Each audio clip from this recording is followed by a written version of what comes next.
ख्यमहि निवासि जनता भाग्यप्रदैकव्रते श्रीराजेश्वरी सर्वशक्तिभरिते ते सुप्रभातं शुभम्. ಜಗತ್ತಿನ ಎಲ್ಲ ಬಲದ ಮೂಲ ಸೆಲೆ ಶಕ್ತಿ. ವ್ಯಕ್ತ ರೂಪದಲ್ಲಿ ಆಕೆಗೆ ಸೃಷ್ಟಿ ಸ್ಥಿತಿ ಲಯಗಳೆಂಬ ಬಹುರೂಪಿ ಆಯಾಮಗಳು. ಭಕ್ತ ವೃಂದಕ್ಕೆ ಆಕೆ ಶ್ರೀರಾಜರಾಜೇಶ್ವರಿ.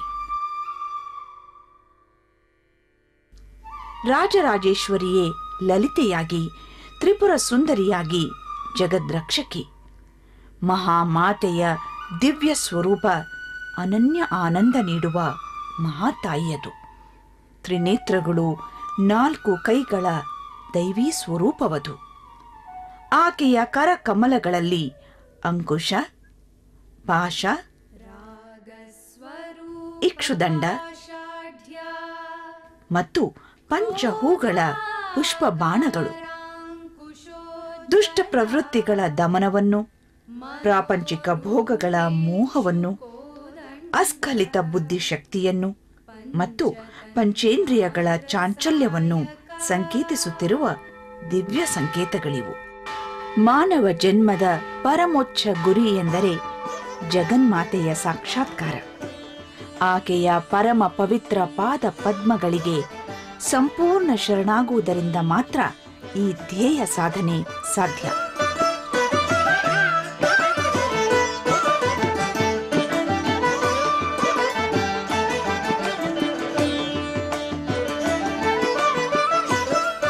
ಕರ್ನಾಟಕದ ರಾಜಧಾನಿ ಬೆಂಗಳೂರಿನಲ್ಲಿರುವ ಜಗನ್ಮಾತೆ ಶ್ರೀರಾಜರಾಜೇಶ್ವರಿ ಮಹಾಮಾತೆಯ ಇತಿಹಾಸ ಪ್ರಸಿದ್ಧ ದೇವಾಲಯಕ್ಕೆ ಜಗತ್ತಿನ ಎಲ್ಲ ಮೂಲೆಗಳಿಂದ ಹರಿದು ಬರುವ ಭಕ್ತ ಮಹಾಜನರ ಮಹಾಪೂರ. ಮನವನ್ನು ಮುದಗೊಳಿಸುವ ಒಂದು ಆಧ್ಯಾತ್ಮಿಕ ದೃಶ್ಯ ಕಾವ್ಯ. ಅದ್ಭುತ ವಾಸ್ತುವೈಭವದ, ಸಾಂಸ್ಕೃತಿಕ ಶ್ರೇಷ್ಠತೆಯ ಮತ್ತು ಆಧ್ಯಾತ್ಮಿಕ ಪರಮೋತ್ಕರ್ಷಗಳ ಅಪೂರ್ವ ಸಂಗಮವಾದ ಈ ದೇವಾಲಯ ಅನನ್ಯ.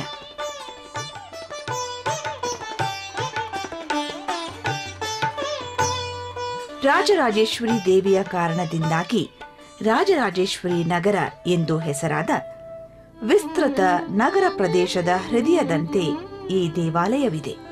ಬೆಂಗಳೂರು ಮೈಸೂರು ಹೆದ್ದಾರಿಯ ಸನಿಹದ ಕೆಂಚೇನಹಳ್ಳಿಯೇ ಇಂದು ರಾಜರಾಜೇಶ್ವರಿ ನಗರವಾಗಿದೆ.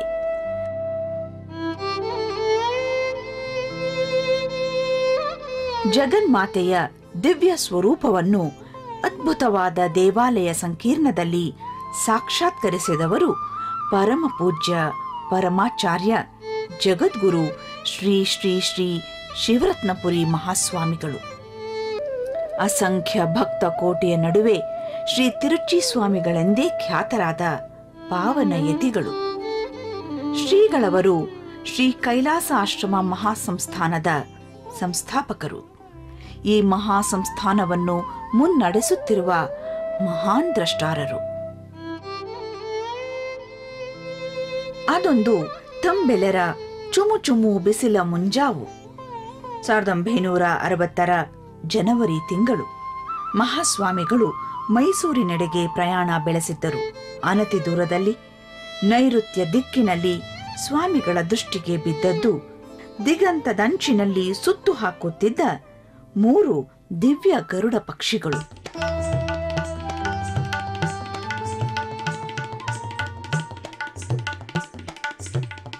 ದುರ್ಗೆ, ಲಕ್ಷ್ಮಿ, ಸರಸ್ವತಿಯರ ಸ್ವರೂಪಗಳು ಒಂದಾಗಿ ಪರಮೋಚ್ಚ ಸತ್ಯ ಸ್ವರೂಪಿಣಿ ಜಗನ್ಮಾತೆ ಶ್ರೀರಾಜರಾಜೇಶ್ವರಿಯಾಗಿ ರೂಪುದಳೆದ ದಿವ್ಯ ದೃಶ್ಯ ಮಹಾಸ್ವಾಮಿಗಳ ಕಣ್ಮುಂದಿತ್ತು.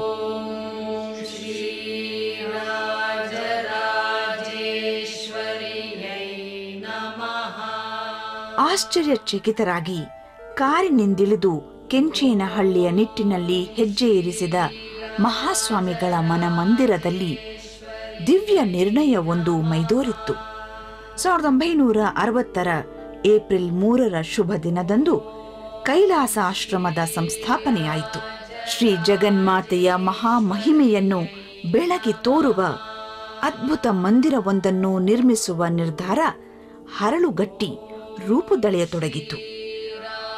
1978ರಲ್ಲಿ ಶ್ರೀ ರಾಜರಾಜೇಶ್ವರಿ ದೇವಾಲಯ ಮೈದುಂಬಿ ನಿಂತಿತ್ತು.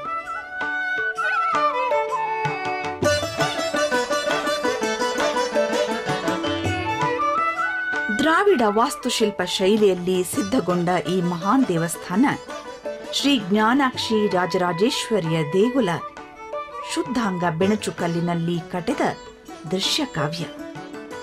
ಪಾಂಡ್ಯರ ವಾಸ್ತುಶೈಲಿಯಲ್ಲಿ ಕಾಶ್ಯಪ ಶಿಲ್ಪಶಾಸ್ತ್ರದ ಅತ್ಯುತ್ಕೃಷ್ಟ ಶಿಲ್ಪಕೃತಿ ಇದು. ಶ್ರೀ ಸನ್ನಿಧಿಯನ್ನು ಸುತ್ತುವರೆದ ವಿಶಾಲ ಪ್ರದಕ್ಷಿಣ ಪಥ ದೇವಾಲಯದ ಆಂತರಿಕ ವೃತ್ತವನ್ನು ಪ್ರತಿನಿಧಿಸುತ್ತದೆ. ಮುಂದುವರೆದು ನಡೆದರೆ ಪ್ರದಕ್ಷಿಣ ಪಥಕ್ಕೆ ಪೂರಕವಾಗಿ ಪ್ರಾಕಾರವಿದೆ. ಭಕ್ತಾದಿಗಳ ಚಲನವಲನಕ್ಕೆ ಅನುವು ಮಾಡಿಕೊಡುತ್ತದೆ.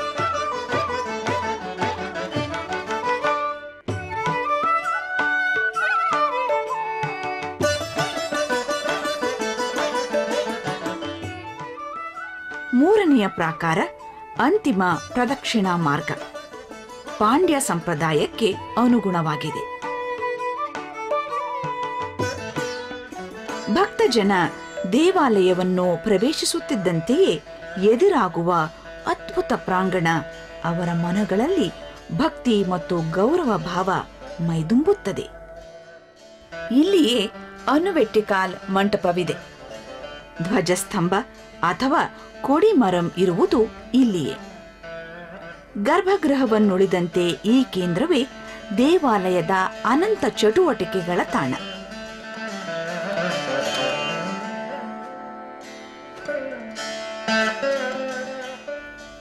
ತೆರೆದ ಸ್ತಂಭಗಳ ಮುಖಮಂಟಪ, ಅಂತರಾಳ ಅಥವಾ ಅರ್ಧ ಮಂಟಪಗಳು ದೇವಿಯ ಬಳಿ ಸಾಗುವ ಹಾದಿಯಲ್ಲಿ ಸಿಗುವ ಇತರ ಮಂಟಪಗಳು.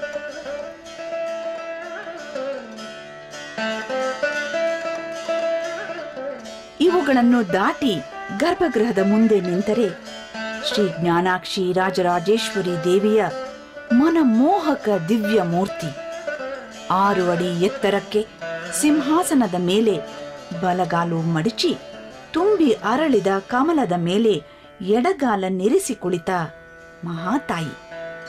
ಧನ್ಯೋಸ್ಮಿ ಧನ್ಯೋಸ್ಮಿ. ಜಗನ್ಮಾತೆಯ ಆದೇಶದಂತೆ ಆಕೆಗೆ ಸೇವೆ ಸಲ್ಲಿಸಲು ಶ್ರೀಮಾತೆಯ 2 ಪಾರ್ಶ್ವಗಳಲ್ಲಿ ಲಕ್ಷ್ಮೀ ಸರಸ್ವತಿಯರು ಸಿದ್ಧರಾಗಿದ್ದಾರೆ.